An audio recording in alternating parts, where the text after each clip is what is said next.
All right, so storage has been the only problem we've had with this house because we have a 2-car garage and we actually use our garage for cars. So we want to have a place that we can put bikes and lawnmower and other stuff outside in our backyard. So I'm going to build this area into a shed for all that storage. So while we're at it, I'm going to make this into a concrete pad, put the shed on top of.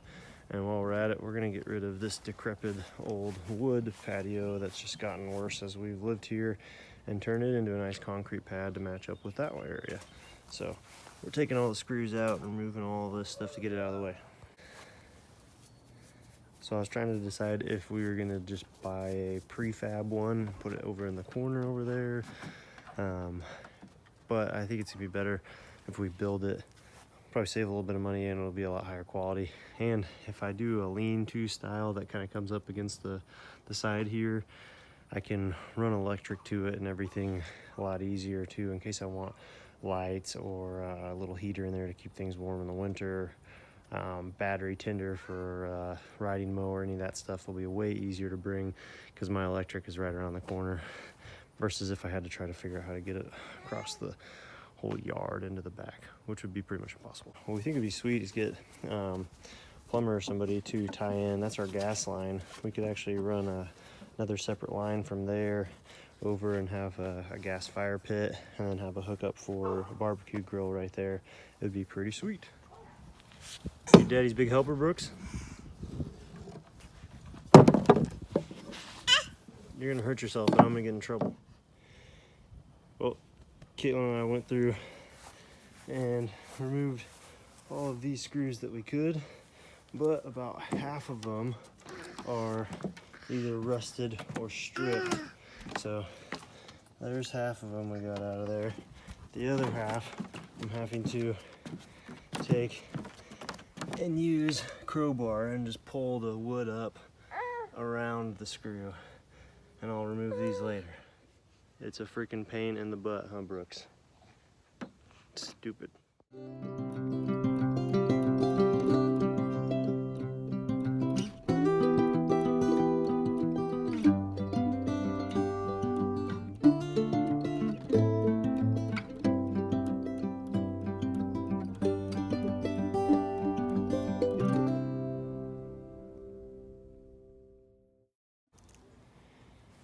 All right, I got all the decking boards off, the trim boards are on the sides, and I got this end off. Almost got this thing completely apart. All right, got all the lumber out of the way, and I started moving some of the rocks. We can dig it out and form it up for concrete. There was a lot of rock. So after a lot of afternoons and evenings working on this, we've got it all cleared out and ready to get started on the real project. So this is how I'm going to do it over on the other side, but you pick a point you want to be level with. In this case, I wanted it to match the patio we already had over here, so got it all even with that patio, and then it's going to be even across there, level across there, and then it's sloped the same amount of slope that this side has, so that rain runs away from the house. And then I just made these stakes out of some scrap wood, drove them in, screwed them in to make the forms, and got it all leveled out how I wanted it and square, and then did the same thing over here all the way down this line, make it nice and straight, so we'll have a good looking pad. I still am digging out the soil, get down to the rock, so it'll be nice, and then we'll lay down some rebar. So right now what I'm starting to do is get my inner dimensions of what my concrete pad's going to be. So 7 foot over to here, and then the length all perfectly set up. I'm going to get it to where I have the top of the form where I want the top of the concrete to be, and perfectly level this way and that way, and then get it all squared up, and then I'll stake it in and do the same thing, start digging out all the extra material so that I have a nice at least 3.5-ish inch pad for it to sit on. All right, I got the outside of my frame kind of roughed in to the right spot for the forms. The dimension is going to be exactly 13 feet long 7 feet across, and that still gives me a 3-foot alleyway to walk around. So not that that matters, but it leaves plenty of room to get there.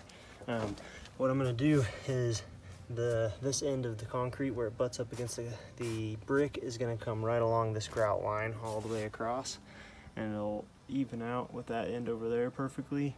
And luckily this spot is super level, so all I'm gonna have to do is do a little bit of scalping of the top layer and then get a little bit of gravel kind of mixed in there, and it should be good to go. When I'm making steaks, I just make them out of, like, this is scrap from the other stuff, and I just set them on here and cut them down to sizes that'll work as a little steak. And you can make a little triangle tip on them, but it really doesn't matter as long as that's something you can drive into the ground. The pointy end works great, and then a flat end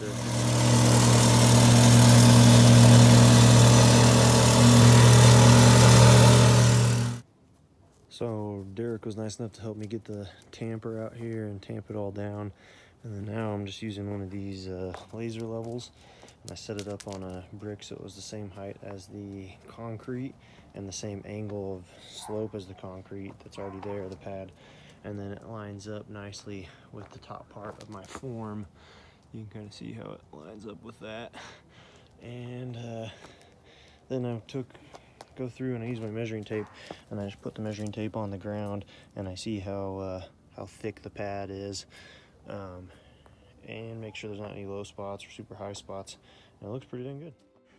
I got everything formed up finally, got all the rebar placed in place, have everything off the ground so that the concrete can get underneath the rebar and the metal lattice, and then I have the conduit ran underneath for the fire pit eventually, and the shed's all ready to go also. Now we're just waiting for the concrete truck to show up, and we kept waiting, and we kept waiting, and we kept waiting, and they never showed up. So we ended up having to get the concrete truck another day to come by, and they did show up this time, and luckily we were able to get everything poured, and it was a lot of work and we had less help, but luckily everyone that was helping worked their butts off, and I'm super grateful for all of my buddies and family's help. One thing you'll notice is it was pouring down rain right before we poured, and you can see all the water that we had to kind of sludge out of there. So that was unfortunate, but just something that we had to deal with, and we didn't really get a choice. But everything still laid pretty smooth. The patio turned out great, but the shed, we were a little bit short on concrete, and I think it was because of the way we mixed it. But we ended up getting a couple of bags eventually, and we got it pretty close. And since it was a shed that was going to be covered up, we knew that it wasn't going to hold water, and it was going to work out just fine.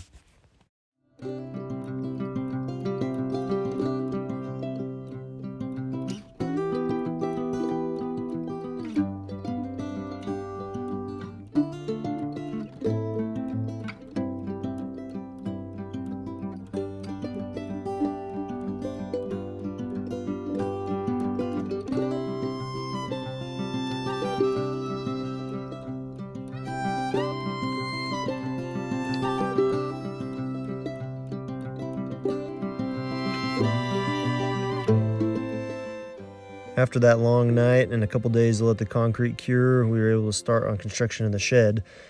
We got everything started, the framing work, and busted out most of it in one day.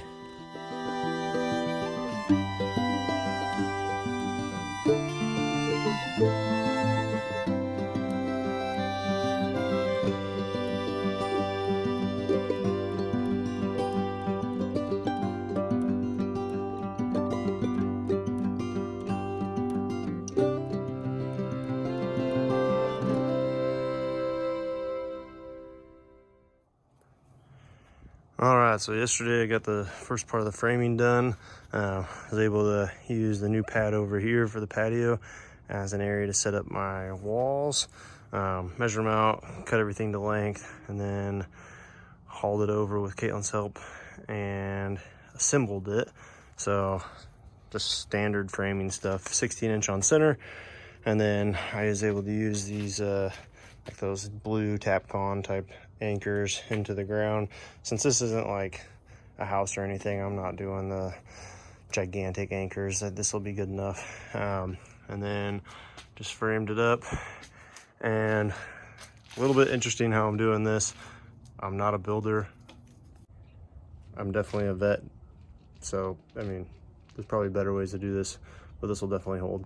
I'm using a 2x6 across, anchored in a billion times with the heavy duty concrete and masonry bit anchors.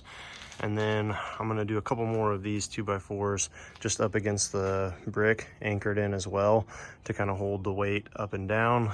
But it'll also have some lateral stiffness so it doesn't go falling out. And then the roof joists are out of 2x6s, and then they're cut. Had to do some kind of experimenting to make sure I got it right, but they're cut to make a little overhang. I'm gonna decide if I'm gonna do an overhang or if I'm just gonna end up cutting this off with a circular saw. But I think it'd be nice to have the overhang just to kind of keep the outside protected. But then whether I'm gonna have the overhang come out this way or not, I haven't decided yet. The other thing that's tricky, because I just don't have enough height, I'm gonna end up probably having to cut a 2x6 to fill this area to also keep this from sagging too much. Just because usually you'd put a header across there, but this again is a shed, not a house. I want to make it nice, but it's not gonna be perfect. But I'm gonna make, I think I need 12 or 13 more of those. So I made one cut perfectly as kind of my jig, so it has the right angle on it, and then it has the little cutout perfectly.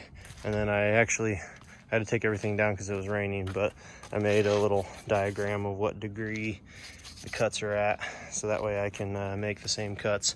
The only thing tricky with this is I just had a battery powered circular saw to cut this out instead of an electric one, like a plug-in one, the nice skill saw or a Bosch or something. But instead I had my weak sauce Ryobi battery, and it sucks. Like, I barely could cut through that. So last night I went and I bought just a cheap, it's like a $50 electric circular saw instead of a battery operated one, and it'll get me through this project, and then I'll save up and get a nice one sooner or later. But the way you end up doing is you cut across here, and then you can use the chop saw to make this cut, and it makes it nice and smooth. You can tell that it looks like, I mean, it looks perfect. So gonna finish doing all the rafters up above, and then I'll come down and we'll start making the stuff for the door. You always leave this there until the very end when you cut it out, so that way everything can stay square easier. Also, as I'm building, I was using braces so that way I could keep things plumb and level, and that little level definitely saves your bacon, because a lot of times your eye thinks it's level and it is not. But so far so good. Everything seems pretty square, leveled up, so we should be good to go.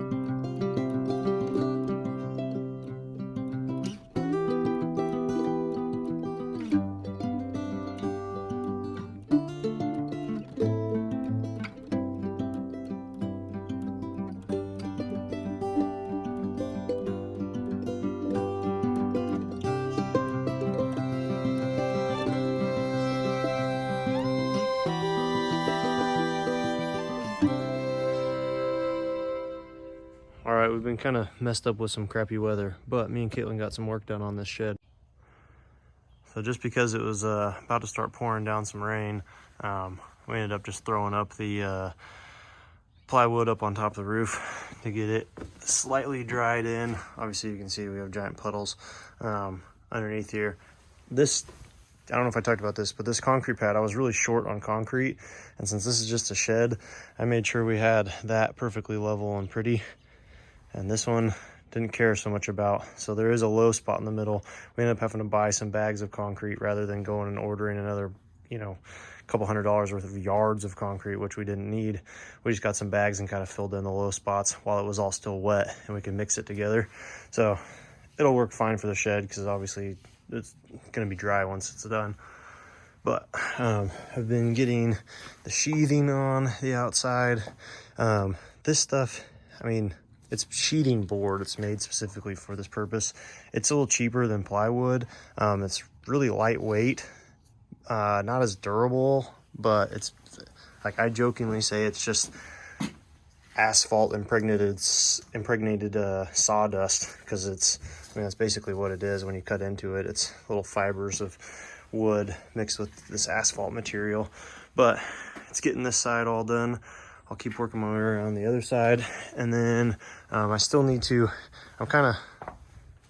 our baby sleeps in that room right over there, and so I'm kind of limited on what I can do loud, but I need to cut all of these off and then cut the plywood to the right size, and then start getting the trim boards on the outside of it, and then we can start working on actually putting down the felt paper and roofing the real deal. But while I'm trying to be quiet during baby's nap times, I'm just doing the quieter stuff, making my cuts over there on my table, and then bringing it over and sheathing the walls.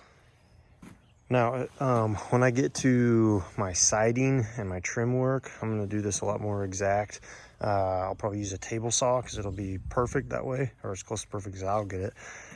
But for these quick ones, since it's kind of rainy and nasty out here and want to haul out the whole table saw, and this is going to be covered up by everything, what I'm doing is I'm just using one of these furring strips that I found that was really straight, and I'm clamping it to the board and then setting up my cut line just right where I have my little crow's foot, and that will let me use that as a guide to go across, and then kind of takes the guesswork out of it. Not perfect, but better than I'll usually be. All right, I got the whole outside sheathed and ready to go. I also added in all of these 2x6 blocks where the hinges are gonna go for the doors, so that way there's something solid for them to bite into, since this sheathing is not very tough. I did the same thing over on this side. This side's a smaller door, it's only like a 3.0, so it's just gonna be 2 hinges.